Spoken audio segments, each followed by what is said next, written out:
ناظرین، آج میں آپ کو 3 بہت ہی پیارے واقعات سناؤں گا۔ پہلا واقعہ بنی اسرائیل کے ایک ایسے آدمی کا ہے جس نے 100 قتل کیے مگر اس کے باوجود بھی وہ جنتی بن گیا۔ اور دوسرا واقعہ بنی اسرائیل کے اس آدمی کا ہے جس نے 200 سال تک اللہ تعالیٰ کی نافرمانی کی۔ اور تیسرا واقعہ ایک نافرمان بادشاہ کا ہے۔ انشاءاللہ تعالیٰ ان واقعات کو سننے کے بعد آپ کے ایمان و عقیدے میں تازگی اور مضبوطی آ جائے گی۔ السلام علیکم ورحمۃ اللہ وبرکاتہ۔ میں محمد مسلم رضا حشمتی، آپ دیکھ رہے ہیں شفا نیٹ ورک۔ لاکھوں کروڑوں درود و سلام ہو رسول کریم صلی اللہ علیہ وسلم پر، آپ کی آل پاک اور آپ کے پیارے اصحاب پر۔ ناظرین، اللہ کے پیارے رسول صلی اللہ تعالی علیہ وسلم ارشاد فرماتے ہیں کہ بنی اسرائیل میں ایک شخص تھا جس نے 99 قتل کیے۔ پھر اس نے توبہ کا ارادہ کیا اور ایک یہودی عالم راہب کے پاس گیا اور اس سے کہا کہ میں نے 99 قتل کیے ہیں، تو کیا میری توبہ قبول ہو سکتی ہے؟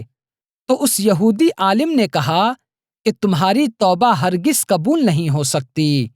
یہ سن کر اس قاتل نے اس یہودی عالم کو بھی قتل کر دیا۔ اب پورے 100 قتل ہو گئے۔ پھر اس نے کسی آدمی سے پوچھا کہ میں نے 100 لوگوں کو قتل کیا ہے، تو کیا میری توبہ قبول ہو سکتی ہے؟ تو اس آدمی نے کہا کہ تم فلاں بستی میں چلے جاؤ، وہاں کچھ لوگ رہتے ہیں جو اللہ تعالیٰ کی عبادت کرتے ہیں۔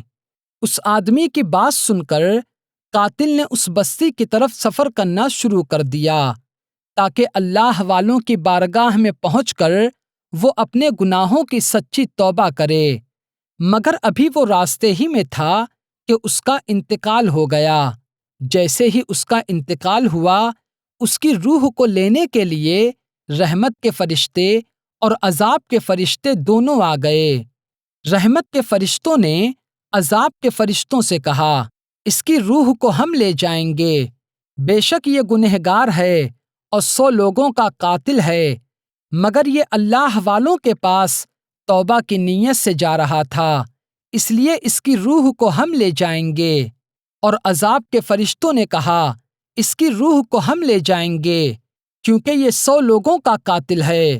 جب فرشتوں کی بحث ہوئی تو اللہ رب العزت نے ارشاد فرمایا، اے فرشتوں، زمین کو ناپ لو، اگر وہ شخص اپنی بستی کے قریب ہے تو عذاب کے فرشتوں تم اس کی روح کو لے جاؤ، اور اگر وہ شخص اللہ والوں کی بستی سے قریب ہے تو رحمت کے فرشتوں تم اس کی روح کو لے جانا۔ اور ادھر اللہ تعالیٰ نے زمین کو حکم دیا کہ اے زمین، اپنی وسعت یعنی لمبائی کو سمیٹ لے۔ جب فرشتوں نے زمین کو ناپا تو وہ شخص اپنی بستی سے دور اور اللہ والوں کی بستی سے قریب تھا۔ پھر کیا تھا؟ رحمت کے فرشتوں کو رب تبارک و تعالیٰ کا حکم ہوا، اے رحمت کے فرشتوں، اس کی روح کو تم لے جاؤ۔ اور اللہ رب العزت نے ارشاد فرمایا، اے فرشتوں، یہ بندہ اگرچہ گنہگار تھا مگر میرے ولیوں سے قریب تھا، تو گویا وہ میرے قریب تھا، اس لیے میں نے اس کے سارے گناہوں کو بخش کر اسے جنت کا حقدار بنا دیا ہے، لہٰذا تم اس کو جنت میں داخل کر دو۔ تبھی تو مولانا روم رضی اللہ تعالیٰ عنہ ارشاد فرماتے ہیں، جو شخص یہ چاہتا ہے کہ وہ اللہ کا قریبی بن جائے تو اسے چاہیے کہ وہ اللہ والوں کی صحبت میں بیٹھا کرے۔ اور آپ فرماتے ہیں کہ ایک لمحہ یعنی تھوڑی دیر اللہ والوں کے پاس بیٹھنا 100 سال کی بے ریا عبادت سے بہتر ہے۔ ناظرین، اب آپ بنی اسرائیل کے اس آدمی کا واقعہ سنیے جس نے 200 سال تک اللہ تعالیٰ کی نافرمانی کی۔ کتاب حلیۃ الاولیاء اور معارج النبوہ میں یہ واقعہ موجود ہے کہ حضرت وہب بن منبہ رضی اللہ تعالیٰ عنہ ارشاد فرماتے ہیں، بنی اسرائیل میں ایک شخص بہت بڑا گنہگار تھا جس نے 200 سال تک اللہ تعالیٰ کی نافرمانی کی۔ جب وہ شخص مر گیا تو لوگوں نے اس کی لاش کو ایسی جگہ پر پھینک دیا جہاں پر شہر کی گندگی اور کوڑا کرکٹ وغیرہ ڈالا جاتا تھا۔ اس وقت حضرت موسیٰ علیہ السلام پر وحی آئی کہ اے موسیٰ، اس شخص کو اس جگہ سے اٹھا کر لائیے اور اسے غسل دے کر اس کی نماز جنازہ پڑھیے اور مسلمانوں کے قبرستان میں اسے دفن کیجیے۔ حضرت موسیٰ علیہ السلام نے عرض کیا، اے میرے مولا، بنی اسرائیل اس بات کی گواہی دیتے ہیں کہ وہ شخص 200 سال تک تیری نافرمانی کرتا رہا۔ تو اللہ رب العزت نے ارشاد فرمایا، اے موسیٰ، یہ بات بالکل سچ ہے کہ اس نے 200 سال تک میری نافرمانی کی، لیکن اس کی عادت یہ تھی کہ جب بھی وہ تورات کھولتا اور میرے پیارے محبوب صلی اللہ علیہ وسلم کا مبارک نام دیکھتا تو وہ اس کو چوم کر آنکھوں پر رکھ لیتا اور پھر ان پر درود پاک پڑھتا۔ مجھے اس کی یہ عادت بہت پسند آئی، اس لیے میں نے اس کو بخش دیا اور 70 حوروں سے اس کا نکاح کر دیا۔ تو ناظرین، ادب بہت بڑی چیز ہے۔ میں آپ کو ادب کرنے کا ایک اور واقعہ سناتا ہوں۔ کتاب دلیل العارفین میں ہے، تاریخ اسلام میں نیک اور متقی بادشاہ و امیر کم ہوئے ہیں، مگر انہی میں ایک بادشاہ حضرت سلطان محمود غزنوی رضی اللہ تعالیٰ عنہ بھی ہیں۔ ایک مرتبہ کا واقعہ ہے کہ حضرت محمود غزنوی اپنے خاص کمرے میں تشریف لائے تاکہ آپ آرام کریں، تو آپ نے دیکھا کہ اللہ تعالیٰ کا کلام قرآن پاک طاق میں رکھا ہوا ہے۔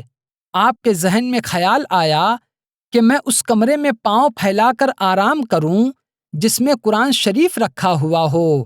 یہ ادب کے خلاف ہے، لہٰذا آپ اٹھے اور قرآن پاک کو دوسرے کمرے میں رکھائے۔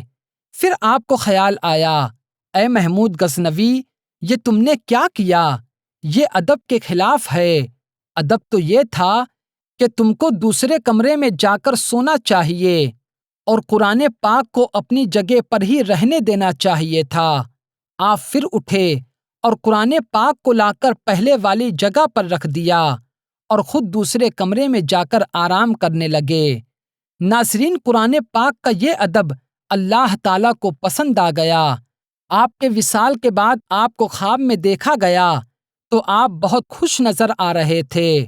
تو پوچھا گیا کہ مرنے کے بعد آپ کے ساتھ کیا سلوک ہوا؟ تو حضرت محمود غزنوی رضی اللہ تعالیٰ عنہ نے جواب دیا کہ قرآن پاک کے ادب کی وجہ سے اللہ تعالیٰ نے مجھے بخش دیا ہے۔ سبحان اللہ۔ ناظرین، اب میں آپ کو تیسرا واقعہ ایک نافرمان بادشاہ کا سناتا ہوں۔ حضرت بکر بن عبداللہ رضی اللہ تعالیٰ عنہ فرماتے ہیں کہ پہلے لوگوں میں ایک بادشاہ تھا جو بہت زیادہ سرکش تھا۔ وہ اللہ تعالیٰ کی بہت نافرمانی کرتا تھا۔ اس دور کے مسلمانوں نے اس ظالم بادشاہ سے جہاد کیا اور اسے زندہ گرفتار کر لیا۔ بادشاہ کو گرفتار کرنے کے بعد اس کو قتل کرنے کے لیے مختلف قسم کی سزائیں سوچی جانے لگیں۔ آخرکار یہ طے پایا کہ اسے ایک تانبے کی بڑی دیگ میں کسی اونچی جگہ پر رکھا جائے اور اس کے نیچے آگ جلا دی جائے تاکہ یہ ایک دم مرنے کی بجائے تڑپ تڑپ کر مرے اور اس ظالم بادشاہ کو اس کے ظلم کی پوری سزا ملے۔ چنانچہ انہوں نے ایسا ہی کیا اور اسے تانبے کی ایک دیگ میں رکھ کر نیچے سے آگ جلا دی۔ یہ دیکھ کر وہ بادشاہ بہت گھبرایا اور اپنے جھوٹے خداؤں کو ایک ایک کر کے پکارنا شروع کر دیا اور کہنے لگا، اے میرے معبودوں، میں ہمیشہ تمہاری عبادت کرتا رہا اور تمہیں سجدے کرتا رہا۔ آج میں مصیبت میں ہوں، لہٰذا تم مجھے اس دردناک عذاب سے بچا لو۔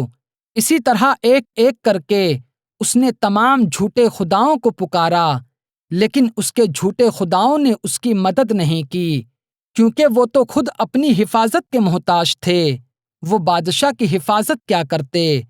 آخرکار وہ ظالم بادشاہ اپنے جھوٹے خداؤں سے مایوس ہو گیا اور اس نے اپنا چہرہ آسمان کی طرف اٹھایا اور اللہ رب العزت کی بارگاہ میں سچے دل کے ساتھ متوجہ ہوا اور لا الہ الا اللہ کی صدائیں لگانے لگا۔ اللہ تبارک و تعالیٰ نے اس کی یہ مخلصانہ گریہ و زاری کو قبول فرمایا، اور اللہ تعالیٰ نے ایسی بارش برسائی کہ پوری آگ بجھ گئی۔ پھر تیز ہوا چلی اور اس بادشاہ کے ساتھ اس دیگ کو اڑا کر لے گئی۔ اب وہ بادشاہ ہوا میں اڑنے لگا اور یہ صدائیں بلند کرتا رہا، لا الہ الا اللہ، لا الہ الا اللہ۔ پھر اللہ تعالیٰ نے اس بادشاہ کو اس دیگ کے ساتھ ایسی قوم میں اتارا جو مسلمان نہ تھی، بلکہ وہ پوری قوم کافر تھی۔ جب اس بستی کے لوگوں نے دیکھا کہ ایک شخص دیگ کے اندر لا الہ الا اللہ پڑھ رہا ہے تو سب کے سب لوگ اس کے ارد گرد جمع ہو گئے اور کہنے لگے، اے شخص، تیرے لیے ہلاکت و بربادی ہو، یہ تو کیا کہہ رہا ہے؟ تو بادشاہ نے کہا، میں فلاں ملک کا بادشاہ ہوں اور میرے ساتھ ایسا ایسا واقعہ پیش آیا ہے۔ جب لوگوں نے بادشاہ کا دردناک قصہ سنا تو سب کے سب کلمہ طیبہ پڑھ کر مسلمان ہو گئے اور اللہ رب العزت کی عبادت میں مشغول ہو گئے۔ تو ناظرین، اس واقعے سے معلوم ہوتا ہے کہ اللہ تبارک و تعالیٰ کی رحمت سے ہمیں کبھی بھی مایوس نہیں ہونا چاہیے۔ اللہ تبارک و تعالیٰ ہم سب کو ان واقعات سے اپنی زندگی سدھارنے کی توفیق عطا فرمائے اور ہمیں ایمان پر زندگی اور اسی پر موت نصیب فرمائے۔ تو آج کی ویڈیو میں صرف اتنا ہی۔ السلام علیکم۔